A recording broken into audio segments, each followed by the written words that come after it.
Benghazi terrorist attack that left 4 Americans dead is now actually being identified as one of the phony scandals.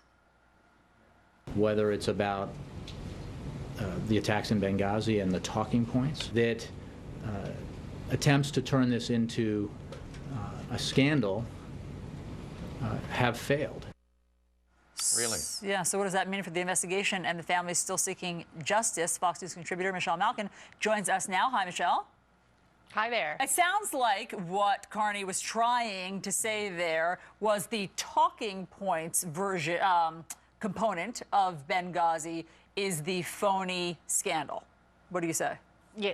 Well, talking points, of course, means facts. It's the facts that are a problem for this administration. And so the answers that he gave to that question of which scandals he thought was phony are really the answers to the unwritten question, which scandals are causing the most damage to this administration? It's very telling that the 2 he chose, of course, were the bloody incompetence of Benghazi and the partisan abuse of power of the IRS. Phony baloney is the main dish that's served up there on the podium at Jay Carney's press briefings, and I think it's very transparent. One of the few things that's transparent, that this administration is desperate to change the subject from the very real scandals that are plaguing this administration. Hey, Michelle, what is your take? This administration that took out al-Awlaki without telling us. He took out bin Laden. He tells us all the time. So he's very good with the drones. And they are very good at killing al-Qaeda guys. Here these guys killed on the president's watch 4 Americans, and there seems to be no interest in pursuing the killers. How do you figure this? The FBI doesn't even go over there for weeks, and you got news reporters interviewing suspects. Yeah. Great questions, Brian. We need to hear them more at the press briefings. It's been more than 10 months since Obama stood before the American people and vowed, rather disingenuously, to make bringing the perpetrators of Benghazi to justice. And then he reiterated in October that this was going to be a main priority and focus of this administration. Of course, this administration has the focus of a chronic inebriate with cataracts. And there has been nothing in terms of progress with regard to the FBI probe. Every once in a while, they decide to toss up a couple of photos of most wanted to try and plead with the people in Libya.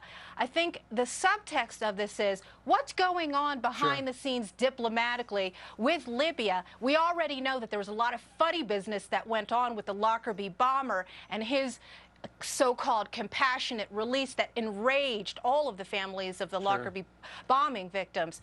I think the American people need to start asking these questions. You know what? And because the mainstream media are compliant to whatever the White House wants, you'll hear about the real scandals here, but you'll hardly hear about them anywhere else. Meanwhile, there's something else.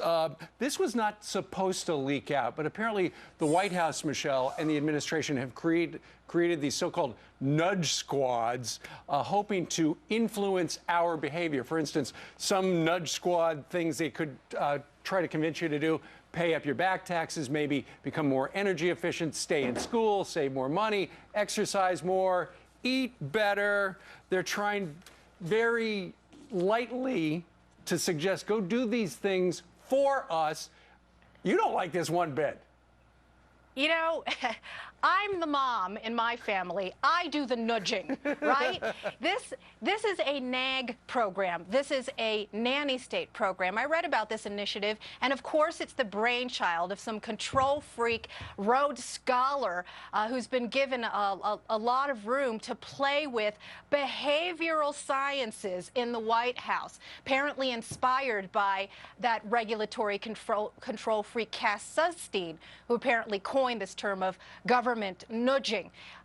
This is all about coercion, and that's but Michelle, what this White House speaking and of Obama regulation, are I mean, all about. isn't this better than regulations? Wouldn't you rather then make sort of strong suggestions rather than new legislation, new regulations being passed?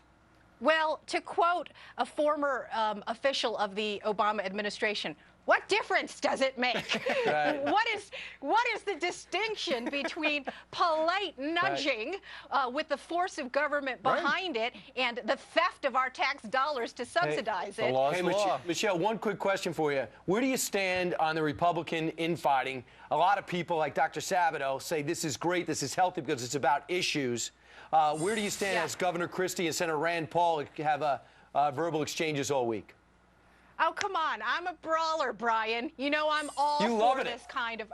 I do. I think it strengthens the party to bring these out in the open, and it's much better than trying to clam up and hide and whitewash the fact that these conflicts do exist. That's right. And the very latest update is Senator Paul has invited Governor Christie for a beer summit down in Washington. And by the way, Chris Christie says he's too busy running for governor, though. Right, and he's really not in a tight race. All But right. that was the speed bag, right, Michelle? That you? That's right. I could How'd I tell. do? Thanks, Michelle.